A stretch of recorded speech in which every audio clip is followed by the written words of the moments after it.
anxious-avoidant struggles, emotional distance, and low self-esteem. Can we move forward, or is this a lost cause? TLDR, my boyfriend and I share an anxious-avoidant dynamic.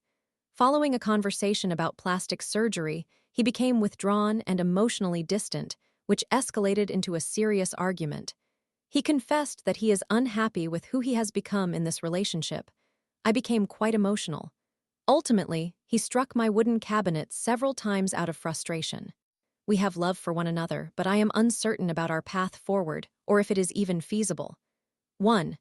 Background to begin, this is quite lengthy, and I am grateful to anyone who takes the time to read, process, and respond to this. I tend to be verbose and overly descriptive. Initially, I, female, 21, have been in a relationship with my boyfriend, male, 20, for a year after meeting at our university.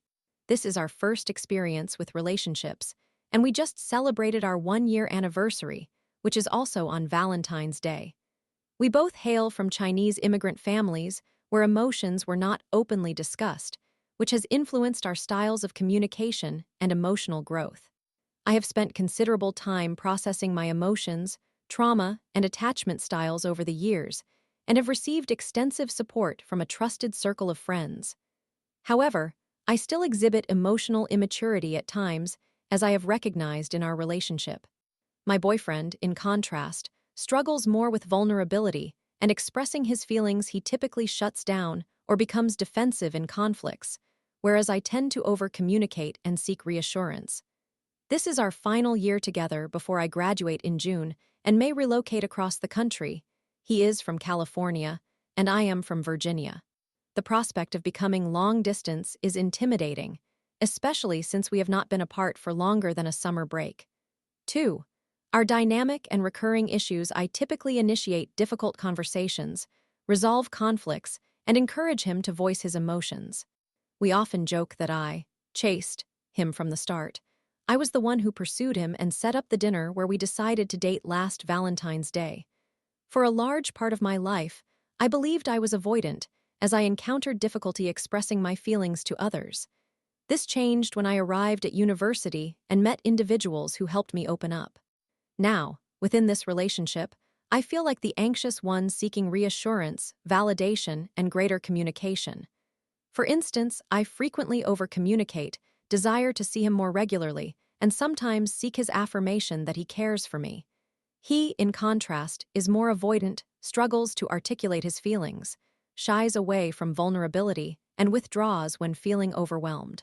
We have acknowledged that we can both be obstinate, but I consistently apologize when I recognize that I have hurt him. Conversely, while he has made significant improvements, he still often gets defensive and takes longer to accept when he is at fault.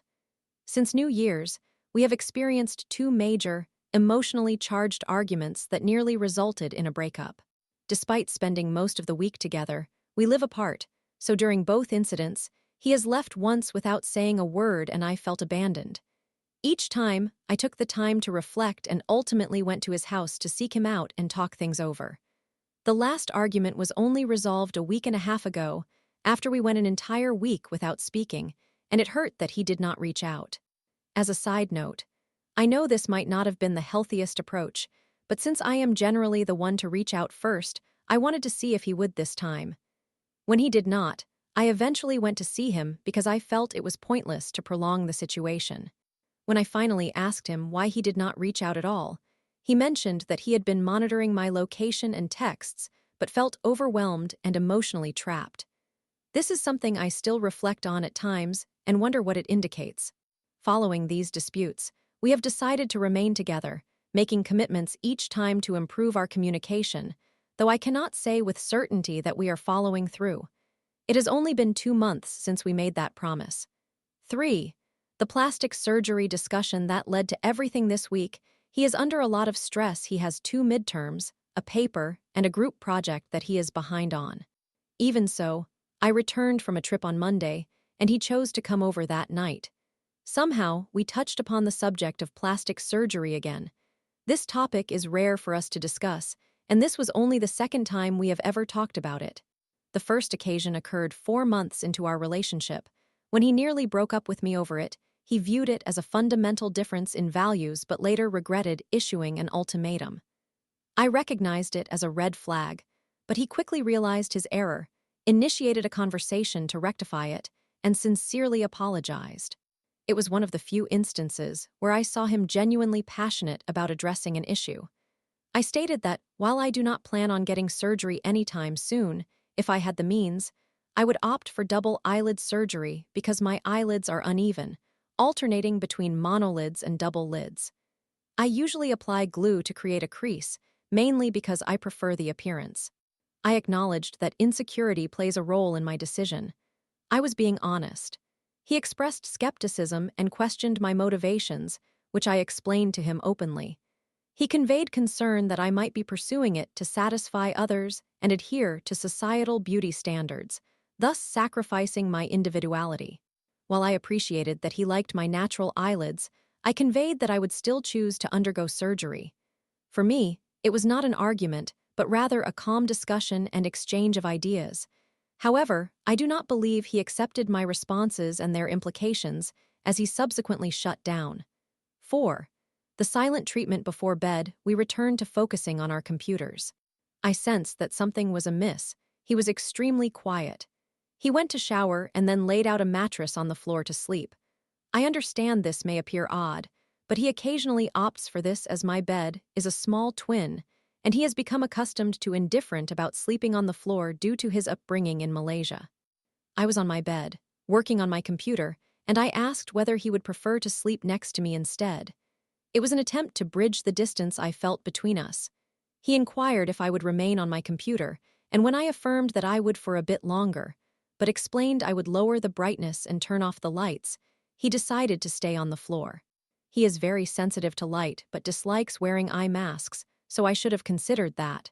Regardless, I began to feel the distance when he lay down in silence. He did not say goodnight, hug me, kiss me, or acknowledge my presence as he typically does. When I questioned if he was going to bed without these gestures, he commented that it simply did not occur to him. That perplexed me, as it is not unusual for us, though we do not consistently perform all those actions. He usually acknowledges me, and I felt it had to do with his earlier emotional detachment. I brought this up, and he asked why I needed such gestures to feel cared for. He pointed out that he expresses affection throughout the day, so why was I fixating on it specifically before sleep? I explained that since we would not see each other much the next day, not in the morning either, I was contemplating those gestures and was puzzled as to why he was not. I grew emotional and somewhat frustratingly asked why acknowledging his girlfriend in that manner did not even cross his mind. Yet, deep down, I think I was simply seeking reassurance that everything was all right. After much back and forth dialogue, he finally admitted that he was still uncomfortable about our discussion regarding plastic surgery. He also stated that he was mentally overwhelmed with everything on his plate and wanted to go to sleep immediately. Due to his feelings on our earlier conversation, he expressed that he did not know how to approach the issue, and thus was trying not to engage with me. He mentioned that he was not necessarily avoiding me since he was still open to conversing, but he was not in the right mindset to be affectionate. Beyond being bothered by his detachment, I just could not grasp why such minor gestures felt so laborious for him concerning his own girlfriend. It triggered me because he has confessed before that when he feels emotionally overwhelmed, he detaches, turns inward, and becomes emotionally cold towards me, losing the ability to love or express love for me in the moment. This varies depending on issue severity. 5. The breaking point and argument, I began to tear up and communicated to him that I felt I loved him more than he loved me. In reply, he asked, "Do you love me? What do you love about me?" I informed him that I could pose the same question, as there should be no reason for him to doubt my commitment. I noted that throughout our relationship, I had inquired what he likes about me, but he has consistently struggled to easily identify specific qualities while I had written an entire letter outlining everything I love about him, which I had been poised to present. I cannot recall precisely when, but later on in our argument, he remarked, "Maybe I do not love you as much as you think I do." That shattered me. I know he likely did not mean it, but it remains in my mind. I began to cry, and he came over to hug me. In the past, he previously would sometimes just stare at me while I cried because he felt detached, so this felt like progress at least compared to before. He has demonstrated this type of comfort a few times, but not consistently. We continued our discussion. Somewhere along the line, I mentioned that while I know a breakup does not need to be mutually agreed upon, I would appreciate if we could communicate before deciding to part ways, arriving at a more or less mutual breakup. This is where the real issue began. Eventually, he noted that he had been reflecting on his self-growth and the person he has become since we began dating. He has long battled low self-esteem, and he expressed dissatisfaction with himself. He used to wake up early, go to the gym, and maintain focus. Previously, he discussed needing to work in a flow state, which seems challenging to achieve when he spends time studying with me. However, now he feels he has lost that discipline. He does spend significant time with me most days of the week, with regular sleepovers, and when we are apart, he still texts me several times a day. I have always felt that he makes time for me and that he genuinely cares. At the same time, routine and self-improvement hold immense importance for him. When I first met him at the gym, he was deeply dedicated to his preset routine, waking up at 6 a.m. to work out. Every now and then, he expresses sadness over having lost that spark and how intimidating it feels to revive it. Recently, he revealed he has made numerous adjustments for our relationship. He has been less consistent with his sleep schedule. We have argued about my earlier bedtime, since he has gradually and routinely stayed up later to spend the night at mine. As I go to bed around midnight to 1 a.m., while he prefers to sleep at around 10 p.m., and has skipped gym sessions in part because I have not been attending as regularly. Though he acknowledges he could go solo, it is challenging because he stays over at mine and does not get adequate sleep to wake at 6 a.m. I was heartbroken to hear this. It filled me with guilt.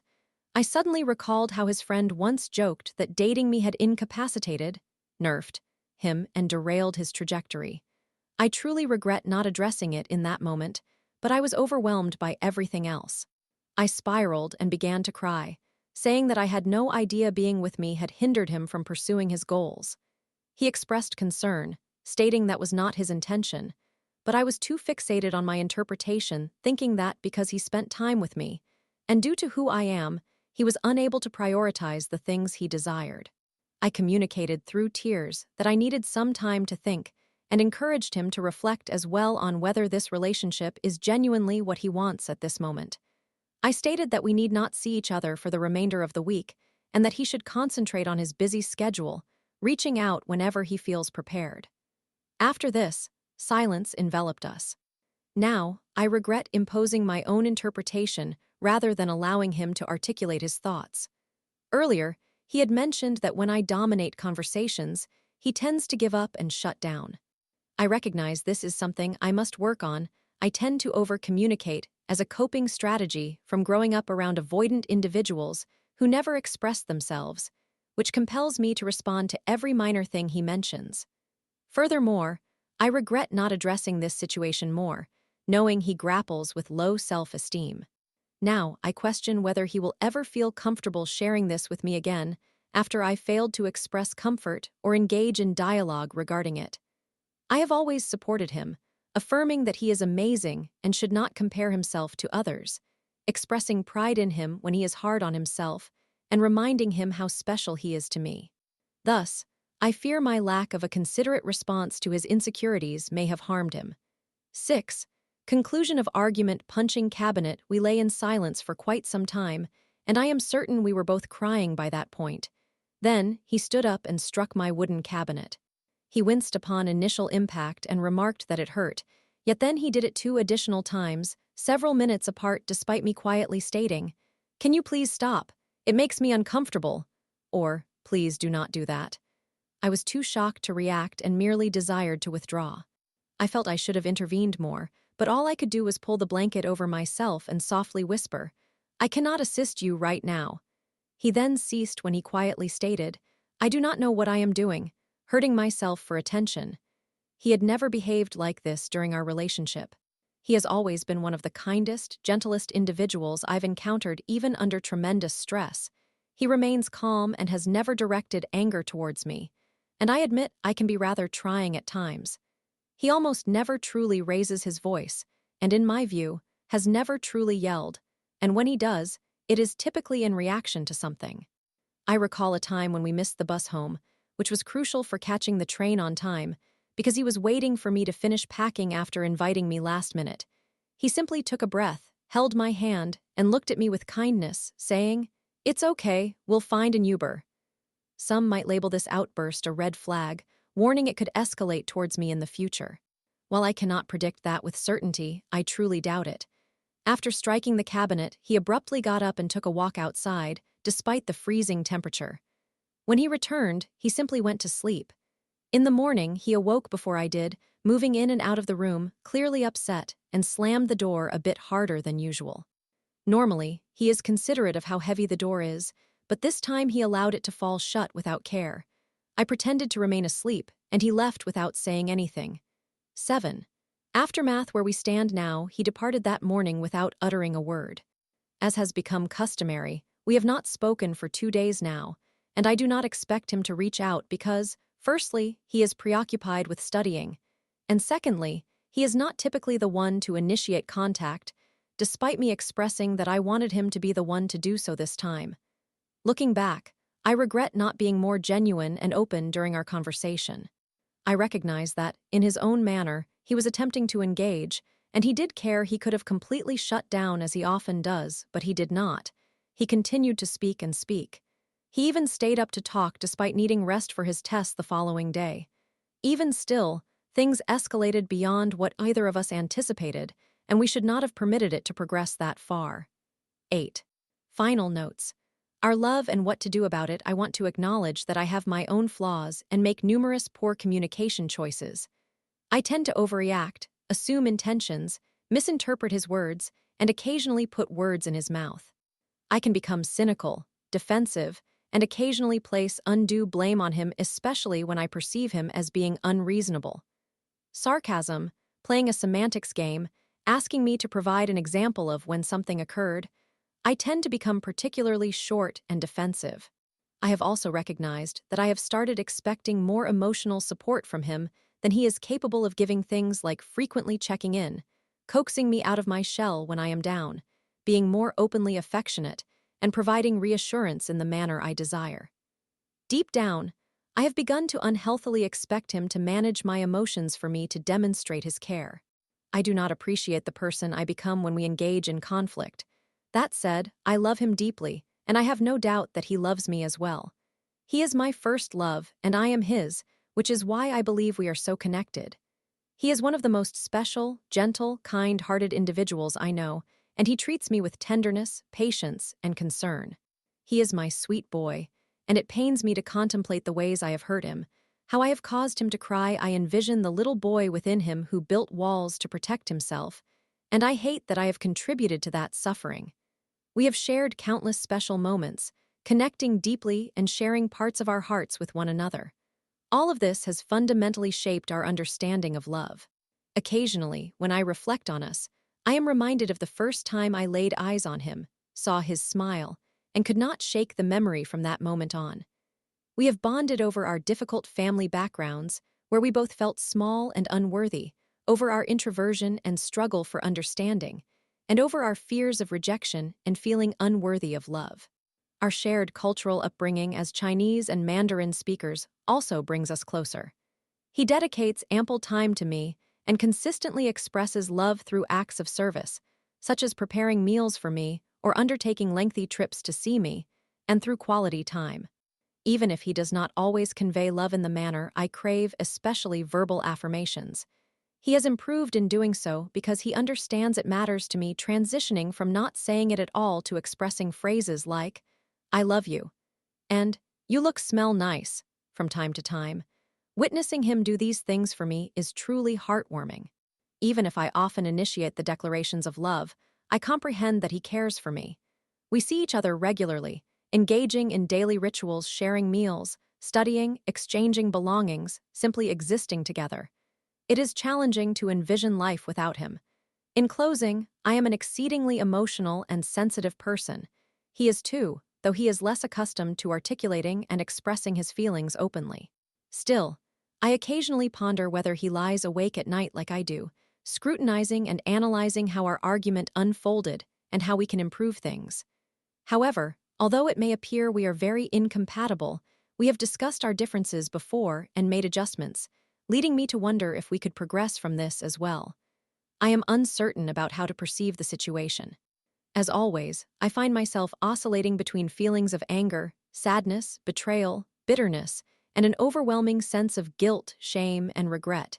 Yet, at the same time, he retreats when challenges arise, avoids me, and has now resorted to hurting himself in frustration. Final questions. Would considering a breakup be the healthiest option for both of us? I love him dearly, and I recognize that he loves me, but are we merely forcing something that is not destined to succeed? Is there a possibility to move forward without giving up, given our deep care for one another? I would greatly appreciate any advice or insights on this situation.